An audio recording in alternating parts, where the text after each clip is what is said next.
신약 성경이 쓰여졌던 1세기의 시대를 그레코 로만 세계라고 부릅니다. 그릭 그리고 헬라와 로마의 영향을 받는 시대라는 거죠. 그런데 그 그레코 로만 사회에서는 사회학적으로 가장 중심적인 가치가 무엇이냐면 바로 명예와 수치였습니다. 이 명예란 어떤 사람이 속한 사회에서 다른 사람들로부터 인정받는 긍정적인 가치를 의미합니다. 그런 명예는 그들에게 있어서 생명과 또 같았습니다. 그래서 그들은 돈보다 심지어 목숨보다 이 명예를 소중하게 생각했습니다.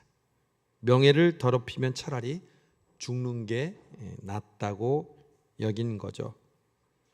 그래서 그 당시 자녀들 중에 가문의 명예를 더럽히는 일을 했다면 자녀는 가족으로부터 퇴출당하고 대중들 앞에서 회초리를 맞고 심지어는 공개 처형을 당할 수도 있었습니다. 지금도 그런 중동 사회가 있죠. 그런 관점에서 볼 때 오늘 우리가 읽은 유명한 시몬이 예수님을 초대하고 여인이 향유를 부은 사건은 사실 명예와 수치에 관련된 이야기라고 할 수 있습니다. 예수님을 초대한 바리새인이었던 시몬이 예수님께 문제를 삼은 게 바로 이 명예와 수치에 관련된 문제였다는 것이죠.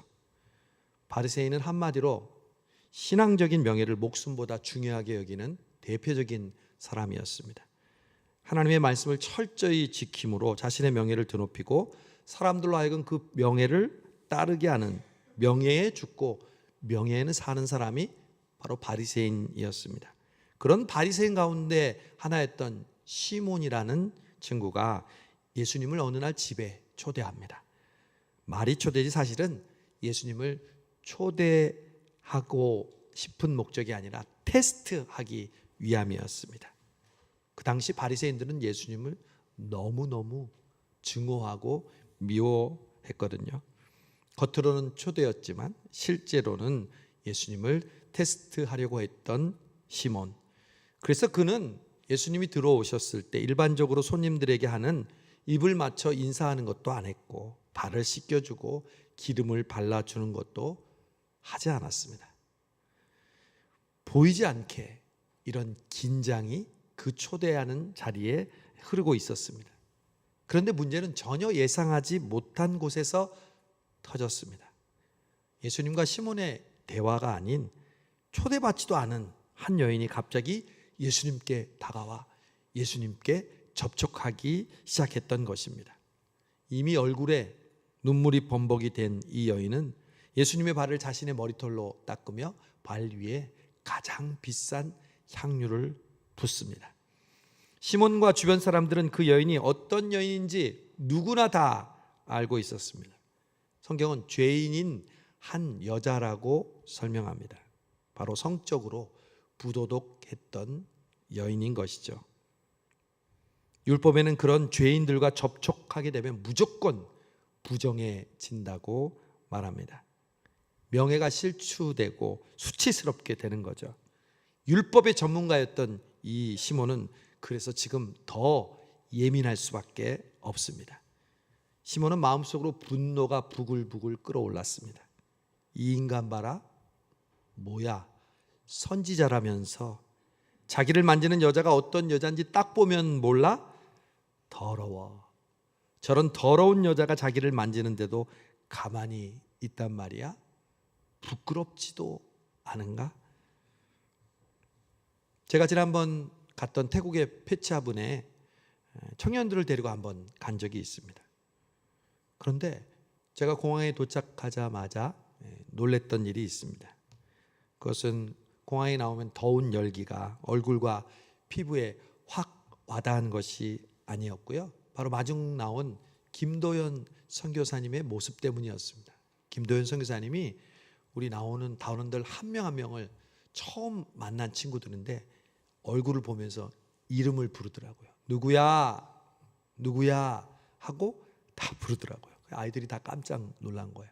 어떻게 우리 얼굴을 알지? 알고 봤더니 선교사님이 우리 여권의 자료들을 보내잖아요. 그 여권에 있는 사진과 아이들의 이름을 다 적어놓고 매일 이름을 불러가면서 기도하면서 얼굴과 이름을 익혔다가 딱 보면서 우리에게 이야기한 거였습니다. 제가 그때 들었던 마음이 부끄러움이었습니다. 목사인 제가 성도들이 많지도 않은데 그 성도들의 이름을 하나하나 이름을 불러가면서 알아주고 기도하지 못했던 저의 모습을 봅니다. 저는 그래서 요즘 새벽에도 일부러라도 제가 평소에 이름을 불러서 기도하는 이유가 여기 있습니다. 제가 성수동교회 성도들 한 심령 아이들까지 이름을 불러서 기도한다면 바로 그게 주님이 우리를 향한 마음이고 저를 통해 여러분을 섬기는 주님의 마음일 것입니다. 그래서 처음에 부끄러웠어요. 그리고 다음 날 이제 방콕에서 약 7시간 떨어진 곳에서 선교 사역지인 페차분이라는 동네에 도착했습니다. 첫날과 둘째 날까지는 사역을 잘 마쳤는데 둘째 날 오후부터 제 몸이 좋지 않은 거예요. 제가 수많은 지역을 단기 선교를 갔는데 그런 일은 처음이었어요. 제가 아프다니요, 선교지에서. 그래서 선교팀을 놔두고 저는 숙소로 와서 누워서 약을 먹고 쉬게 되었습니다. 다음 날 아침에 가까스로 기운을 차리고 일어났는데 이번에는 우리 팀원들이 모두 다 난리가 난 거예요. 복통, 설사, 구토. 그런데 그날 우리가 감당해야 할 스케줄이 있었습니다. 2개의 학교와 또 하나의 교회를 방문해서 워십과 또 연극, 복음을 전해야 했습니다. 첫 번째 학교를 갔는데 우리 청년들이 지금 아프고 기운이 빠져 있잖아요. 그런데 무대에 올라가니까 언제 그랬느냐는 듯이 열심히 워십과 또 마임으로 자신의 역할을 감당했습니다. 그런데 두 번째 학교에 갔을 때 그만 문제가 났어요. 7명 정도가 도저히 움직일 수가 없는 거예요. 그래서 봉고차 안에서 쉬라고 그랬어요. 나머지 남은 인원이 두 번째 학교에 초등학교인데 중고생까지 와 있더라고요. 1시간 전부터 기다리고 있었대요. 요즘 우리 컬처, K-팝, K-문화의 그런 붐이 일어나고 있잖아요. 한국에서 왔다 그러면 너무너무 좋아하고 너무너무 기대하는 거예요. 그래서 그 아픈 몸을 이끌고 나머지 청년들이 마지막 사역을 감당했습니다.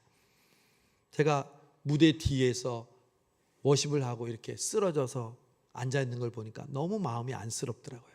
근데 아직도 안 끝났어. 한 개 교회가 남아있는 거예요. 그 교회에서는 늦은 오후 시간이었는데 우리가 조금 일찍 도착했어요. 제가 청년들에게 야, 우리 다 쉬자. 본당 바닥에 다 들어 누웠어요. 저도 눕고. 그래서 좀 쉬고 잘 사람은 자라고 그랬어요. 저도 옆으로 이렇게 누워 있는데 몸은 피곤한데 갑자기 정신이 맑아지는 거예요. 그런데 첫날 우리 선교센터에서 김도현 선교사님이 전해주었던 그 말씀이 제 마음속에서 떠올랐습니다. 여러분, 복음은 여러분을 부끄러워하지 않습니다. 우리는 주님을 부끄러워하고 복음을 부끄러워할지도 모르지만 주님은 여러분을 부끄러워하지 않습니다.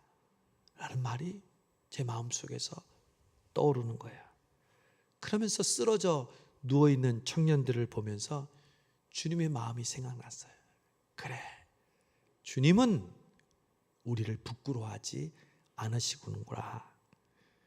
그런 생각이 나는데 갑자기 옆으로 누웠는데 눈물이 뚝뚝 흐르기 시작했습니다. 누워있는 청년들을 보는 저에게 주님은 가르쳐 주셨습니다. 주님은 우리를 부끄러워하지 않는다.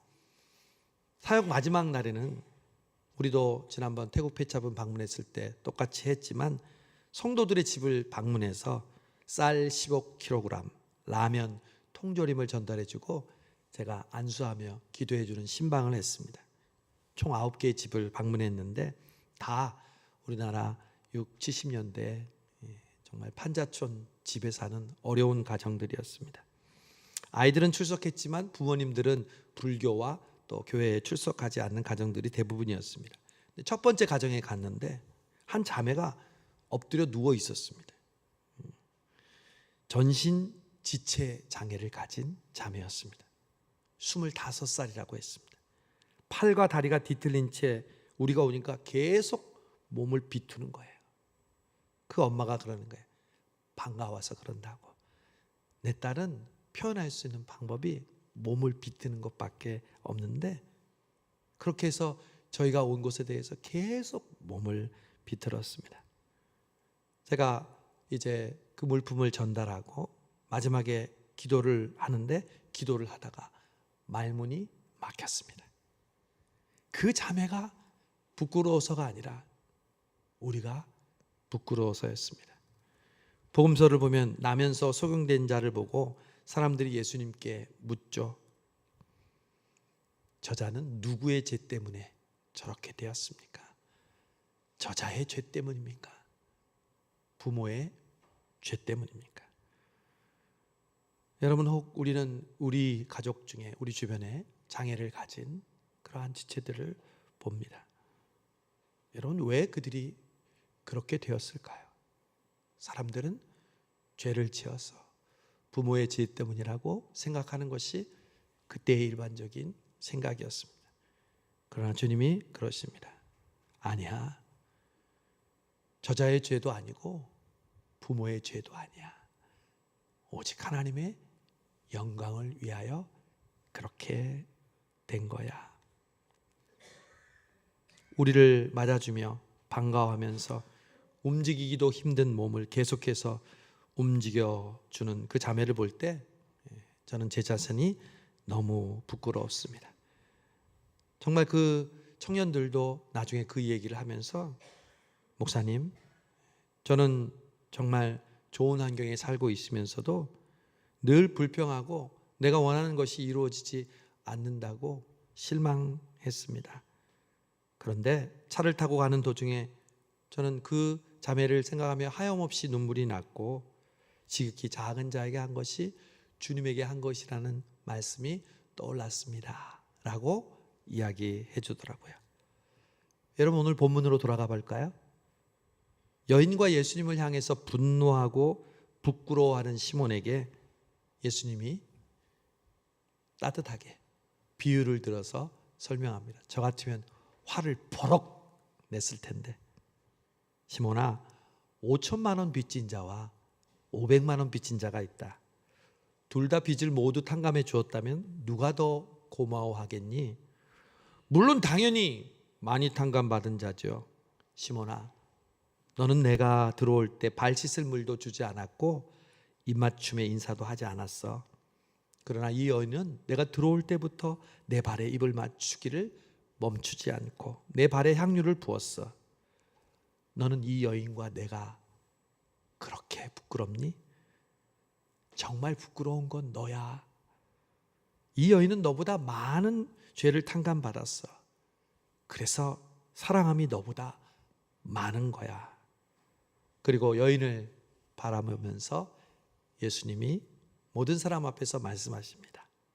여인아, 난 네가 부끄럽지 않아.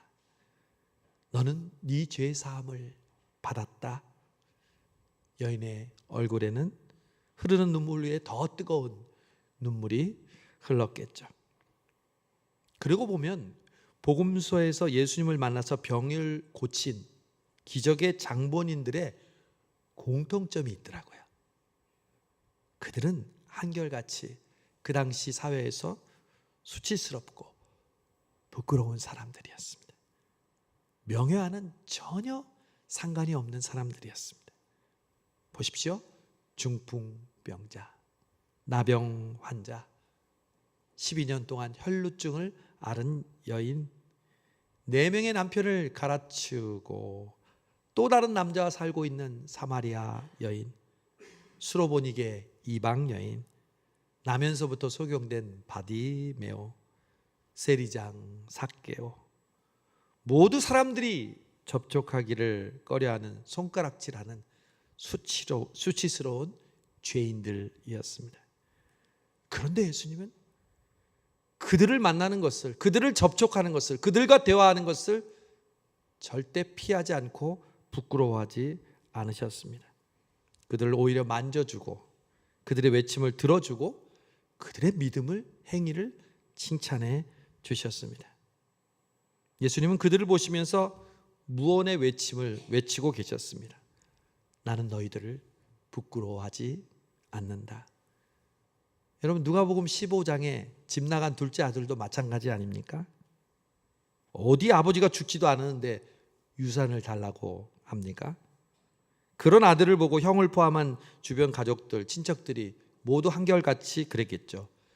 부끄러운 자식 같으니라고.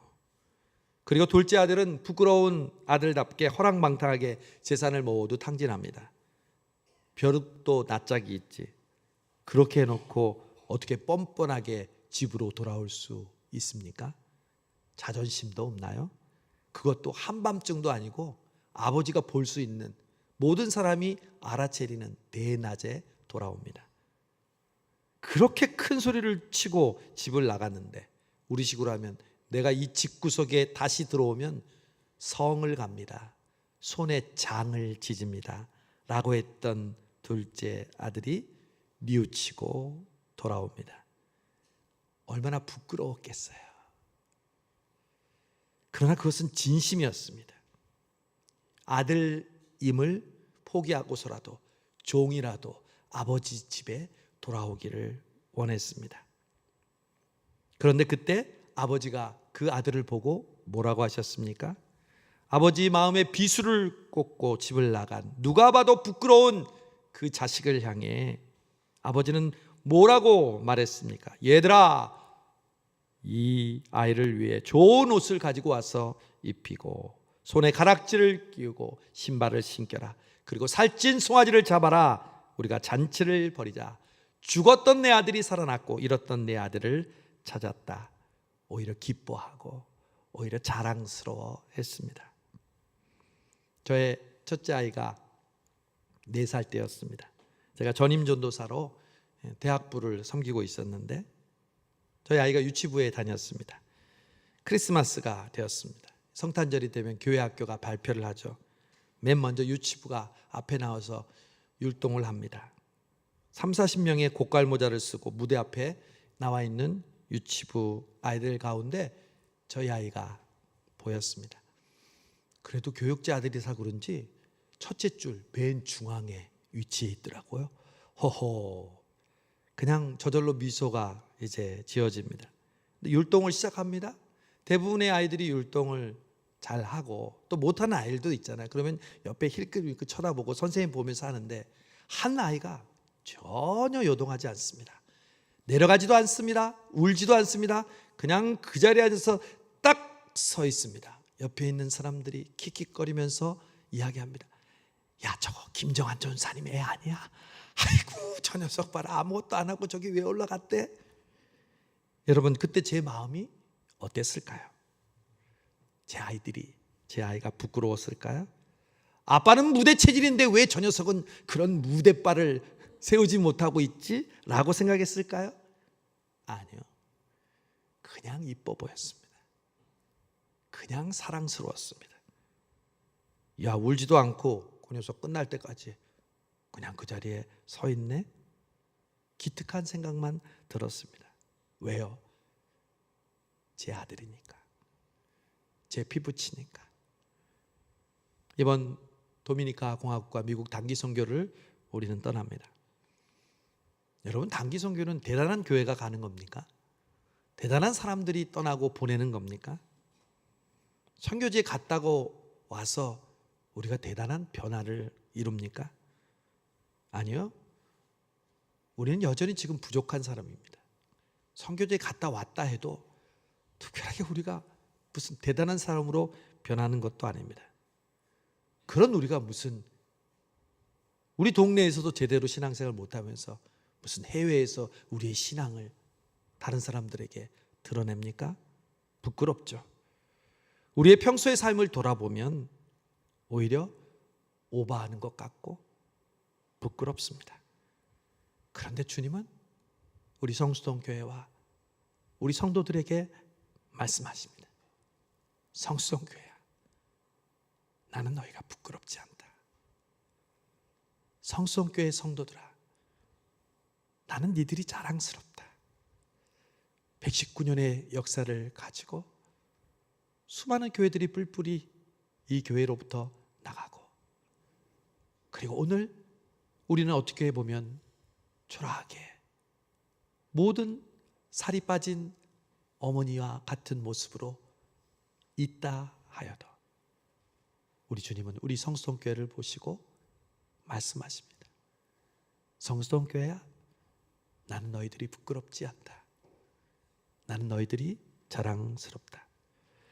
저는 2008년 계획에도 없는 개척교회를 시작하게 되었습니다.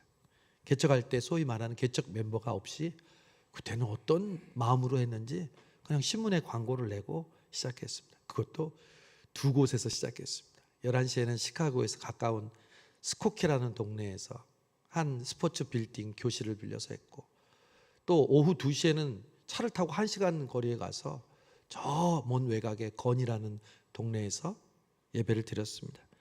그래도 스코키라는 동네에서 할 때는 시카고에서 가까워서 아는 분들도 있고 해서 10몇 명이 예배를 드렸습니다. 그러나 문제는 오후 2시에 드리는 건의에서는요, 아무도 아는 사람이 없었습니다. 그래서 초청장을 보냈는데 미국은 전화번호 책에 주소가 적혀 있어요. 근데 라스트 네임이 나와요. 그래서 라스트 네임이 영어로 킴, 팍, 이, 조 이렇게 돼 있는 건의에 있는 주소에다가 모두 다 엽서를 써서 보냈습니다. 그리고 이제 기다리는 거예요. 그날도 오후 2시 예배 시간이 되었습니다. 그런데 우리 가족, 저와 아내 그리고 아이들 2명 말고는 아무도 오지 않았습니다. 오지 않는다고 예배를 안 드릴 수 없잖아요. 아내가 반주를 시작했습니다. 내가 매일 기쁘게 술래길 행함은, 하필이면 그때 밝은 찬송이었습니다. 첫째 준석이가 5학년이었는데 갑자기 박수를 치면서 그 조그만 교실을 돌면서 찬송하는 거예요. 내가 매일 기쁘게 하면서 이렇게 도는 거예요. 그러자 우리 딸이 3학년이었는데 오빠의 뒤를 이어서 성령이 계시네 하는 거예요. 그때 제가 사회를 보고 있었는데 가만히 있을 수가 있습니까? 혜인이에게 핸드폰을 주고 제가 아들의 뒤를 따라서 좁은 길을 걸으며 항상 기뻐하는 거, 그걸 제가 비디오로 찍고 저희 딸이 저를 찍었거든요. 그 비디오를 지금도 봅니다. 오늘도 보고 왔습니다. 그리고 아이들에게 문자를 보냈습니다. 얘들아, 이때 하나님이 우리를 부끄러워하셨을까? 우리를 어떻게 생각했을까? 제가 대답했습니다. 하나님은 우리를 기뻐하셨을 거야. 자랑스러워했을 거야. 그러기에 오늘 너희들이 있다는 것을 명심해라. 제가 이렇게 문자를 보냈어요. 여러분, 오늘 우리가 선교 바자회를 갔습니다. 방글라데시, 그 코로나의 시기에 이스라엘, 태국 페차분, 그리고 올 초에 베트남, 그리고 내년 2월에 우리는 도미니카 공화국과 미국을 향합니다. 여러분은 평소에 신앙을 돌이켜보면 하나님 앞에 부끄럽습니까? 자랑스럽습니까? 솔직히 여기 부끄럽지 않은 사람이 어디 있겠습니까? 하나님이 알고 우리가 압니다. 겉은 멀쩡하고 믿는다고 하지만 내 속마음은 하나님의 말씀대로 진심으로 순종하지 못할 때가 많기 때문입니다. 그래서 우리는 누가복음 9장 26절의 말씀을 읽으면 힘이 되는 게 아니라 사실 주눅이 듭니다. 누구든지 나와 내 말을 부끄러워하면 인자도 자기와 아버지와 거룩한 천사들 영광으로 올 때 그 사람을 부끄러워하리라. 혹시 내가 그런 사람이 아닌가? 주님이 부끄러워하는 사람이 아닐까 걱정합니다. 또 로마서 1장 16절에서 바울이 내가 복음을 부끄러워하지 아니하노니 이 복음은 모든 믿는 자에게 구원을 주시는 하나님의 능력이 됨이라 우리는 아멘 하죠. 하지만 솔직히 저는 이 말씀을 읽으면서 내가 힘을 얻기보다는 가까이 하기엔 너무 먼 당신처럼 느껴집니다. 내가 복음을 부끄러워하지 않는다고? 그래서 매번 복음을 전하는 것에 나의 전심을 다하고 있다고? 나는 실제로 그렇게 복음을 자랑하지 않거든요. 선교하러 갈 때, 사랑의 찬양음 전도하러 갈 때뿐이 아닌가요? 내 믿음 하나 추스르기도 바둥거리면서, 그런 네가 주일날 큰맘 먹고 예배드리러 왔니? 교회 직분을 감당한다고? 갈등하다가 11조와 감사헌금과 주일헌금과 선교헌금과 사랑의 헌금을 한다고? 교회에서 여전도의 남선교회 임원을 하고 구역장을 하고 교사를 하고 성가대를 한다고? 부끄럽지 않니? 네가 변한 게 뭐가 있니? 사탄이 우리에게 이렇게 물어볼 때, 그런 사탄을 향해, 그런 시몬을 향해 수군거리는 주변에, 그거 오바 아니야? 밖에서는 그렇게 안 살면서 왜 교회에 오면 그렇게 변하니? 나는 사람들에게 우리 주님이 외치십니다. 사랑하는 성성교회야, 이 자리에 앉은 나의 아들, 나의 딸들아, 나는 네가 부끄럽지 않다. 나는 네가 자랑스럽다. 나는 너를 통해 영광 받기를 원한다. 성성교회 성도 여러분, 우리 자신이 부끄럽고 초라할 때가 많습니다. 목사인 저도 그렇습니다. 여러분과 똑같습니다. 그러나 여러분 명심하십시오. 우리는 주님께 부끄러울 모습과 신앙생활을 하고 있지만 우리 주님은 결코 우리를 부끄러워하지 않습니다. 우리 주님은 절대 우리를 포기하지 않으십니다. 저도 그런 목사가 되려고 몸부림치고 있습니다. 사람의 눈으로 여러분 한 분 한 분을 바라보는 것이 아니라, 목사님 말씀만 잘 듣는 사람을 이뻐하는 담임 목사가 아니라, 어떠한 모습으로 지금 믿음 생활할지라도 여러분 한 분 한 분을 포기하지 않고 여러분을 기다리고 여러분을 기쁘게 여기며 여러분을 이름을 불러가며 기도하는 목사가 되기 위해 매일 새벽 몸부림치고 있습니다. 사랑하는 여러분, 주님은 여러분을 부끄러워하지 않습니다. 오늘 감동받고 뉘우치면 그대로 하면 됩니다. 이전에 여러분의 모습과 상관없이 오늘 이 예배를 드리고 마음의 감동이 들으시면, 주님, 부끄럽지 않은 하나님의 자녀로 살고 싶습니다, 고백하면 됩니다. 주님의 옷자락을 뒷자리에서라도 숨어 만지기만 하면 됩니다. 내 시간과 내 재능과 물질이 부족하지만 내가 가지고 있는 500원짜리 동전 2개라도 하나님께 믿음으로 드리면 됩니다.